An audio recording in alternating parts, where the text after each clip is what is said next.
ନମସ୍କାର, ମୁଁ ଗଗନ G9 ଓଡ଼ିଆକୁ ସ୍ୱାଗତ।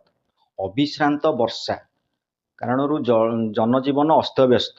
ବଙ୍ଗୋପସାଗରରେ ଲଘୁଚାପ ଜନିତ ବର୍ଷା କାରଣରୁ ଆନନ୍ଦପୁର କେନ୍ଦୁଝର ଜିଲ୍ଲା ବୈତରଣୀର ଜଳସ୍ତର ବୃଦ୍ଧି ପାଇବାରେ ଲାଗିଛି। ଆସନ୍ତୁ ଦେଖିବା ବୈତରଣୀ ନଦୀର ଜଳସ୍ତର କିପରି ବୃଦ୍ଧି ପାଉଛି ଆଉ କ'ଣ କ୍ଷୟକ୍ଷତି ସବୁ ହେଉଛି। ଆସନ୍ତୁ ଦେଖିବା ସିଧାସଳଖ ଚିତ୍ର।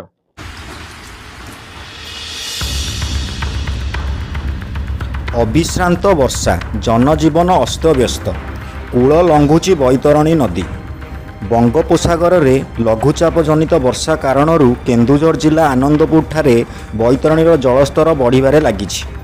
ବିଭିନ୍ନ ରାସ୍ତାଘାଟରେ ବର୍ଷା ଜଳ ପ୍ରବାହିତ ହେଉଥିବାର ଦୃଶ୍ୟ ଦେଖିବାକୁ ମିଳିଛି।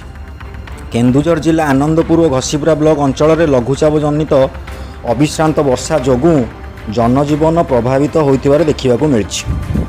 ବୈତରଣୀର ନଦୀ ଫୁଲୁଥିବାରୁ ତଳିଆ ଅଞ୍ଚଳବାସୀ ଭୟଭୀତ ହୋଇପଡ଼ିଛନ୍ତି।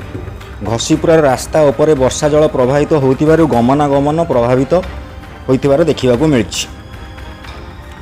ତଥା ଝାଡ଼େଶ୍ୱର ମନ୍ଦିର ନିକଟରେ ନଦୀ ପାଣି ବିଲ ଖମାରକୁ ପ୍ରବେଶ କରିଥିବା ଦେଖିବାକୁ ମିଳିଛି। ଏହାସହ ବନ୍ୟା ଜଳ ନଦୀବନ୍ଧକୁ ଛୁଇଁଥିବାରୁ ଲୋକେ ଭୟଭୀତ ଅବସ୍ଥାରେ ରହିଛନ୍ତି। ବାତରେ ମଧ୍ୟ କିଛି ଅଞ୍ଚଳ ଜଳମଗ୍ନ ହୋଇଥିବାର ଦେଖିବାକୁ ମିଳିଛି। ଆନନ୍ଦପୁରର ଉପଜିଲ୍ଲାପାଳ ନୀଳମାଧବ ସୁନା ବିଭିନ୍ନ ଅଞ୍ଚଳ ପରିଦର୍ଶନ କରି ବନ୍ୟା ସ୍ଥିତିର ଅନୁଧ୍ୟାନ କରିଥିଲେ ଏବଂ ପ୍ରଶାସନ ଏଥିପ୍ରତି ସଜାଗ ରହିଛି ବୋଲି ପ୍ରକାଶ କରିଥିଲେ।